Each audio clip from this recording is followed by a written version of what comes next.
আসসালামু আলাইকুম গাইস, নিয়ে এসেছি আপনাদের জন্য আরও একটি রেসিপি, পাটিসাপটা।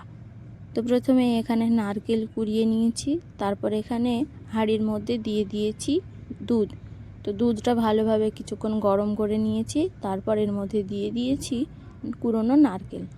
তারপর এর মধ্যে দিয়ে দেব ভেজে রাখা সুজিটা যখন দেব তখন অনবরত নাড়তে থাকবো, কারণ সুজিটা গোটা হয়ে যায় যদি নাড়তে না থাকেন। তো এখানে সুজিটা দিয়ে আরও কিছুক্ষণ জাল করে নেব।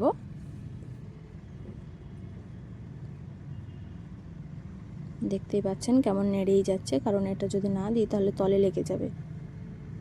তারপর এখানে দিয়ে দেব গুড়টা আপনারা যেমন মিষ্টি খেতে পছন্দ করেন তেমন দিয়ে দেবেন।